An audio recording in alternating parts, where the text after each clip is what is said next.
আচ্ছা তামিম, জি ভাইয়া, কাজে মানুষ মরে না, কথায় মানুষ মরে। ঠিক আছে? সঠিক।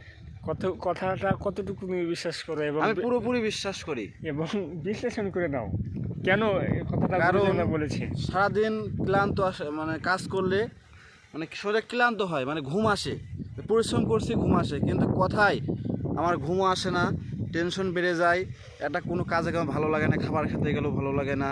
ঠিক আছে, বিভিন্ন মানে জিনিসটা বিভিন্ন প্যারা দেয় আর কি, এক কথায়। আচ্ছা, যারা মনে করো জীবনে কোনো কাজ করে না, খালি শুয়ে বসে খায় বা একটুতে হতাশাগ্রস্ত হয়ে পড়ে, বা মনে করো যে নতুন কিছু চেষ্টা করে না, তাদের উদ্দেশ্যে তুমি কী বলবা? এখানে বলার কি আর, তারা মনে করেন যে যারা বেকার, তাদের বাবা মার কিছু সম্পদ আছে, তারা ওই সব বিষয়ে টেনশন নেয় না। আর আমাদের ভেতর যারা মধ্যবিত্ত ফ্যামিলি, মানে গরিবও না বড় লোকও না, দিন আনি দিন খাই আমরা, তো তাদের জন্য বিষয়টা হচ্ছে আমরা 17 বছর পার হলেই ফ্যামিলির থেকে একটা প্রেশার দেয় যে তুমি এসএসসি পাস করছো, একটা কর্মপ্রতিষ্ঠানে যাও। ঠিক আছে, এই যে একটা ভেতরে হতাশ হয়ে যায় আমাদের। হ্যাঁ, চাকরি না পেলে ভালো লাগে না, কান্নাকাটি করি বিভিন্ন, এটা দেয়। কারণ কি, বাবা 500 টাকা ইনকাম করে, এতে 4-5 জন চলাফেরা করি, এতে কি আমাদের চলে সংসার? আপনার কি চলবে মনে হয়? না না না, তার কোনো আর দিনই একটা সম্ভব না। কোটিপতির ছেলে, তো তার বিষয়টা দেখেন, তার বাবার জমি জায়গা আছে, চাষবাস আছে, সে বাবার ইনকাম খায়, চলে, তার কোনো টেনশন বা প্যারা কোনো কিছুই নাই। কিছু নাই, কিছু নাই। সঠিক। তো তার জীবনটা ভালো কাটবে, কিন্তু এই কালে যদি আপনি সুখ করলেন, পরকালে আপনার কষ্ট পেতে হবে। হয়তো আমরা আশা করি যে আমরা কষ্ট করে এই কালে, পরকালে সুখের আশা থাকবো। তো সম্পদ চিরস্থায়ী না, ক্ষণিকের জন্য।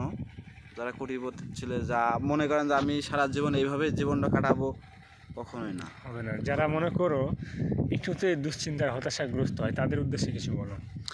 তো ভাই, দুশ্চিন্তা বেশিরভাগই মধ্যবিত্ত ফ্যামিলির ছেলেরাই করে। কারণ তাদের ভেতরে বিভিন্ন একটা মনে করেন ডিপ্রেশন কাজ করে, যে হচ্ছে আমি ইনকাম করব, চাকরি করব। তো ভাই, স্বপ্ন দেখা পাপ না, কিন্তু স্বপ্নকে বাস্তবায়ন করাটাই হচ্ছে সঠিক কাজ। সঠিক কাজ, হ্যাঁ। ঠিক আছে, তো আপনার হতাশ হবেন না। ঠিক আছে, আল্লাহর প্রতি ভরসা রাখুন।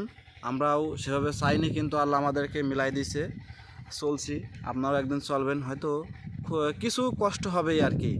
তো বাবা মাকে কখনোই খারাপ ব্যবহার করবেন না। তারা থাকা মনে করেন বট গাছ, যাই হচ্ছে 200 টাকা ইনকাম করে আনছেন, আপনি 100 টাকা করছেন, তো আপনার টাকাটা 50 টাকা, আপনার বাবা হচ্ছে ঠিক আছে 50 টাকা তুমি ভাই বোনের দাও, কিন্তু আপনার বাবা পুরোটাই দিচ্ছে। তো বাবা মার প্রতি কখনোই আপনারা মানে মন খারাপ বা কখনোই মানে হিরে করবে না। বাপ মা কী জিনিস এখন আমরা বুঝছি ভাই, আমরা এখন বুঝছি যে বাবা মা কী জিনিস। এই যে আমরা চাইলেও কিন্তু যেতে পারবো না, কিন্তু আপনারা পাশে আছেন, বাবা মার সাথে কথা বলছেন, খাচ্ছেন, যাচ্ছেন, ঘুরে বেড়াচ্ছেন, সুখ দুঃখের 5টা কথা বলছেন, আর আমরা সেটাও বলতে পারিনি।